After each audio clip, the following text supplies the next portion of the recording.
মেয়েরা আমরা 3 কোয়েশ্চেন্স পড়ছিলাম লিও টলস্টয়। যে পর্যন্ত পড়েছিলাম আমরা যে জারের সঙ্গে তার শত্রুর একটা, যেহেতু জার শত্রুকে বাঁচিয়েছিলেন সেই কারণে এনমিটি বা শত্রুতা শেষ হয়ে গেল এবং বন্ধুত্ব স্থাপিত হলো। এরপর দেখো, the tsar was very glad to have made peace with his enemy so easily.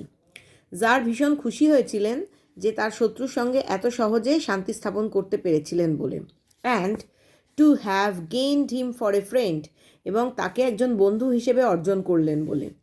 And he not only forgave him, এবং জার কেবল যে তার শত্রুকে ক্ষমা করলেন তাই না, but said he would send his servants and his own physician to attend him, এবং tsar এটাও বললেন যে তিনি তার দাসদের বা চাকরদের এবং তার নিজের যিনি ডাক্তার তাকে পাঠিয়ে দেবেন ওই তার শত্রু ওই দাড়িওয়ালা লোকটিকে অ্যাটেন্ড করার জন্য বা তার সেবা করার জন্য।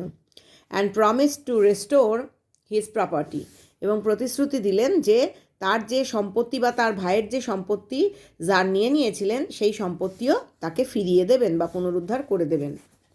Having taken leave of the wounded man, ওই আহত লোকটির কাছ থেকে বিদায় নিয়ে the tsar went out into the porch. Tsar কী করলেন, ওই ঢাকা বারান্দাতে বেরিয়ে এলেন, ঘর থেকে ঢাকা বারান্দায় বেরিয়ে এলেন। And looked around for the hermit, এবং চারপাশে দেখতে লাগলেন যে ওই সাধু কোথায় আছেন। Before going away he wished once more to beg an answer to the questions he had put, এবং ওখান থেকে ওই জায়গা থেকে চলে যাওয়ার আগে জার চাইছিলেন আরও একবার প্রশ্নগুলো ওই সাধুকে জিজ্ঞাসা করতে যেগুলো তিনি আগে জিজ্ঞাসা করেছিলেন। দ্য হারমিট ওয়াজ আউটসাইড, সাধু বাইরেই ছিলেন। অন হিজ নিজ, হাঁটু গেড়ে বসেছিলেন। সোয়িং সিডস, বীজ পুঁতছিলেন। ইন দ্য বেডস, ওই যে মাটি খুঁড়ে গর্ত করা হয়েছিল ওইখানে। That had been dug the day before, আগের দিন যে গর্তগুলো খোঁড়া হয়েছিল। Sorry. The tsar approached him, tsar ওই সাধুর দিকে এগিয়ে গেলেন। অ্যান্ড সেড, এবং বললেন, ফর দ্য লাস্ট টাইম, শেষবারের জন্য, I pray you to answer my questions wise man, জ্ঞানী মানুষ, আমি প্রার্থনা করছি আপনার কাছে যে আপনি আমার প্রশ্নের উত্তর দিন। You have already been answered, আপনার প্রশ্নের উত্তর এর মধ্যেই দেওয়া হয়ে গেছে। সেড দ্য হারমিট, সাধু বললেন।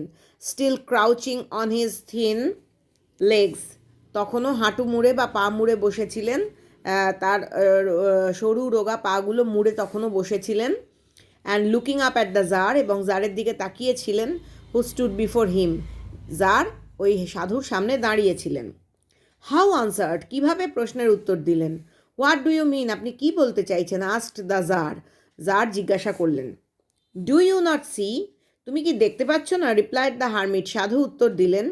If you had not pitied my weakness, তুমি যদি আমাকে আমার দুর্বলতাকে করুণা না করতে বা দয়া না দেখাতে, ইয়েস্টারডে গতকাল, and had not dug those beds for me, এবং ওই গর্তগুলো আমার হয়ে খুঁড়ে না দিতে, but had gone your way, এবং আমার সঙ্গে দেখা করার পর তুমি গর্ত খুঁড়ে না দিয়েই যদি চলে যেতে নিজের রাস্তায়, that man would have attacked you, ওই লোকটা নিশ্চয়ই তখন তোমাকে আক্রমণ করতো, কারণ সে তো তোমার ফিরে যাওয়ার জন্যই অপেক্ষা করছিল, সুতরাং তখন সে তোমাকে পেয়ে যেত এবং আক্রমণ করত।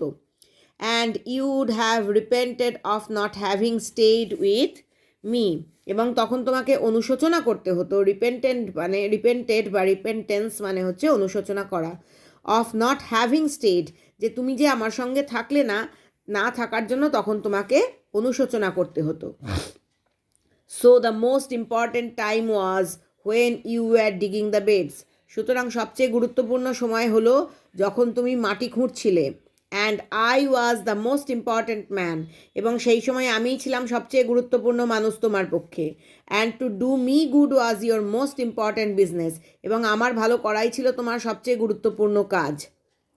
Afterwards when that man ran to us, এর পরবর্তীকালে যখন লোকটা দৌড়ে আমাদের কাছে এলো, the most important time was when you were attending to him, তখন সবচেয়ে গুরুত্বপূর্ণ সময় হলো সেই সময়টা যখন তুমি ওই লোকটির সেবা করছিলে। For if you had not bound up his wounds, তুমি যদি ওর ওই ক্ষতস্থানগুলোকে বেঁধে না দিতে, he would have died without having made peace with you, সে তাহলে তোমার সঙ্গে শান্তি স্থাপন না করেই মারা যেত।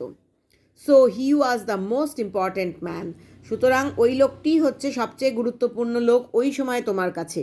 And what you did for him was your most important business. এবং ওই লোকটির সঙ্গে তুমি যা করেছো সেই সময় সেটাই ছিল সবচেয়ে গুরুত্বপূর্ণ কাজ। রিমেম্বার দেন, মনে রেখো তাহলে, there is only one time that is important. একটাই সময় রয়েছে সবচেয়ে গুরুত্বপূর্ণ সময়, নাও, অর্থাৎ এখন। প্রত্যেকটা মানুষের কাছে এখন বা এই সময়টাই হচ্ছে সবচেয়ে গুরুত্বপূর্ণ। It is the most important time because it is the only time when we have any পাওয়ার। এটাই হচ্ছে সবচেয়ে গুরুত্বপূর্ণ সময়, কারণ এটাই হচ্ছে একমাত্র সময় যখন আমাদের কোনো শক্তি আছে। অর্থাৎ এখন এই মুহূর্তে দাঁড়িয়ে আমাদের প্রত্যেকটা প্রেজেন্ট টাইম বা এখন এই সময়তেই আমাদের হাতে কিছু ক্ষমতা আছে। দ্য মোস্ট নেসেসারি, অর্থাৎ আমরা পরে কি করব জানি না, পরে কোনো কিছু করার ক্ষমতা আমাদের থাকবে কিনা তাও জানা নেই, অনিশ্চিত। আগে আমরা কি করতে পেরেছিলাম পুরোটা হয়তো আমাদের স্যাটিসফাই করতে পারেনি আগের করা কাজগুলো। সুতরাং এখন আমার হাতে সবচেয়ে বেশি ক্ষমতা আছে, আমরা সবচেয়ে বেশি গুরুত্বপূর্ণ কাজ করতে পারবো। The most necessary man is he with whom you are. এবং সবচেয়ে গুরুত্বপূর্ণ লোকটি হচ্ছে যার সঙ্গে এখন তুমি আছো। অর্থাৎ এখন হচ্ছে সবচেয়ে গুরুত্বপূর্ণ সময়, এবং এখন তুমি যার সঙ্গে আছো সেই হচ্ছে তোমার পক্ষে সবচেয়ে গুরুত্বপূর্ণ মানুষ। For no man knows whether he will ever have dealings with any one else. কারণ কেউ জানে না যে এর পরে অন্য কোনো মানুষের সঙ্গে তার আর কোনো রকম ডিলিংস বা আর কোনো রকম লেনা দেনা বা সম্পর্ক হবে কি না। অর্থাৎ পরবর্তীকালে কারুর সঙ্গে, কোনো মানুষের সঙ্গে আমাদের আর কোনো সম্পর্ক স্থাপিত হবে কি না তা আমরা কেউ জানি না। কাজেই এখন এই মুহূর্তে যে লোকটির সঙ্গে আমরা আছি সেই হচ্ছে আমার জীবনে সবচেয়ে গুরুত্বপূর্ণ মানুষ, এবং এই এখন সময়টাই হচ্ছে সবচেয়ে গুরুত্বপূর্ণ সময়। And the most important affair is, এবং সবচেয়ে গুরুত্বপূর্ণ কাজ হলো টু ডু হিম গুড। এখন এই সময় যে লোকটির সঙ্গে বা যে মানুষটির সঙ্গে আমি আছি তার ভালো করাই হচ্ছে সবচেয়ে গুরুত্বপূর্ণ কাজ। Because for that purpose alone was man sent into this life. কারণ সেই কারণেই মানুষকে একমাত্র ফর দ্যাট পারপাস অ্যালোন, ওই একটাই উদ্দেশ্যে মানুষকে এই জীবন দেয়া হয়েছে বা এই জীবন তাকে উপহার দেওয়া হয়েছে। এখন এই মুহূর্তে দাঁড়িয়ে যে মানুষের সঙ্গে তুমি আছো সেই মানুষের ভালো করাই হচ্ছে জীবনের একমাত্র উদ্দেশ্য। সেই কারণেই তোমাকে জীবন দেওয়া হয়েছে বা জীবনের উপহার তুমি পেয়েছো।